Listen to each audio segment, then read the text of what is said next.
Alright, we got pod squats today. We're at a different gym, the gym in Ohio. It's pretty cool. Check it out. Six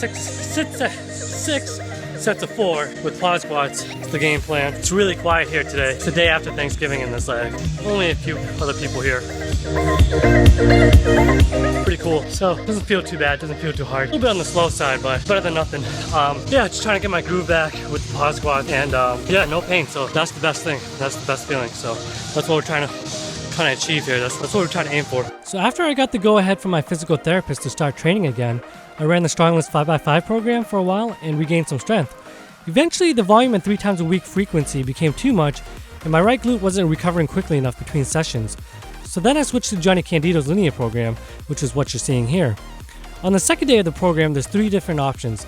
There's a hypertrophy option where you do a lot more volume work, a power option where you incorporate some explosive exercises such as the box jump, and the control option where you do paused versions of the main lifts. I picked the control option because I thought relearning the movements and getting my technique down was the most important thing and safest thing for my glute at the time. Along with helping me improve my technique, it also helped me regain some of my lost mobility as well. For deadlifts on control day, you're supposed to do pause deadlifts, and there's a lot of controversy over this deadlift variation. Some people say you're teaching yourself to decelerate on the way up, which is a bad thing, but for me personally, and especially because I pull sumo, it really helped me figure out where my starting position should be. It taught me to pull the slack out of the bar in my body, and it really helped me figure out which muscles to engage to break the weight off of the floor. I wasn't really getting those benefits from doing only normal deadlifts on the Strongless 5x5 program, and coupled with the fact that I was only deadlifting every other session on Stronglifts, my deadlift technique wasn't really improving at the rate that I wanted it to. And this is Yusuf. Some of you may remember him from my older videos. We were just playing around with some of the stuff they had at this gym after we were done with our training session. And moving on to the strength day, this is 270 pounds for 3 sets of 6, and I'm fairly happy with my form. However, my right glute still feels very fragile, and I'm very paranoid about re-injuring it, as I've already done that a couple of times during this recovery process by trying to increase the weights too much too soon. I had to stop Jonnie Candito's program after this week because my glute couldn't keep up with the progress.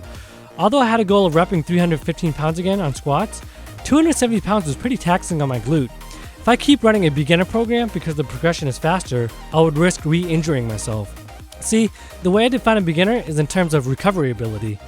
If someone can recover from a training session well enough to be able to increase the weights for the next session, he or she is a beginner. So a beginner should be able to add weight to the bar every single time he or she enters the gym. An intermediate would be someone who would take a week to recover before being able to add on weight to the bar. An advanced lifter would be someone who is beyond daily and weekly progression and would require a whole month or many months to make progress. So one of the features of a beginner program is that you add weight onto the bar very quickly and very frequently because you're taking advantage of newbie gains. As you get more and more advanced, your progress will slow down and your program will have to take that into account. You go from being able to add on 5 pounds to the bar every training session to being able to add weight every week to being able to add weight every month, and then eventually it will take many months for you to hit a PR or personal record. So that's why if you're a beginner, it doesn't make sense to run programs like 5-3-1 and add on 5 pounds to your bench each month when you can be adding on 5 pounds every single time you bench press. I see a lot of people making progress a lot more slowly than they should because they're on a program that is not appropriate for their level. With Candito's program, you're adding weight every week. That's why I don't think it's necessarily a true beginner's program. It could work as a beginner's program, but it's more suitable for a beginner intermediate. When I was a true beginner, I reached 5 sets of 5 with 315 pounds on squats before I switched to an intermediate program. But this time around, it seems like I can only get to 270 with my injured glute. So I gotta slow it down a bit and switch to an intermediate program, even though under normal conditions, I should be able to reach 5 sets of 5 with 315 pounds. But it's better to take it slow and not get hurt again. I ran the program for about 7 weeks, and on the strength days, I started off at 235 pounds for squats and moved it up to 270 pounds. Deadlifts went from 245 to 315, and I would guess that an average non-injured Joe should be able to rep 275 pounds on squats and around 365 on deadlifts by the time they finish this program. So going back to the layout of the program, there are 2 days. The first day is always a strength day, which is what you're seeing here. And the second day, there are those 3 options that I mentioned before. There's enough variation in the program to make it more interesting than the Strongless program, but not so much that it's hard to keep track of progress. With the Strongless program, there are only 2 workouts that you just do over and over again, and that can get pretty boring. Also with Candito's program, it's an upper and lower body split, so possible negative is that the frequency is lower for each body part, but in my case, that was a positive. A positive thing about an upper and lower body split is that it gives you more time to do accessory work to bring up those weak points.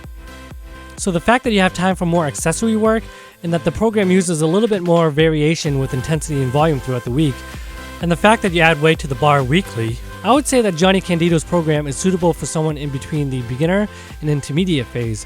So it's a great transitioning program, although I think it would work really well for an absolute beginner as well.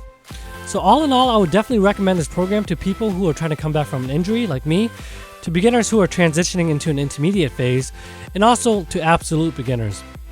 I really enjoyed the way it's laid out, and I like how there's different versions of the program depending on your goals. If you plan to run this program for a long time, another option is to cycle through the different options for the second day and maybe do the hypertrophy option for 4 weeks, the control option for 4 weeks, and then finally the power option for 4 weeks. Anyways, that's it for this video. Thanks for watching. I hope it was helpful. Please like the video if it was, and I have one announcement before I go. The MVP of the week is Ken Dog's Fitness for putting his goddamn weights away. The big four. And finally, what you see me doing here is a common practice at commercial gyms and also known as the Anthony Tran effect. It's called putting your goddamn weights away.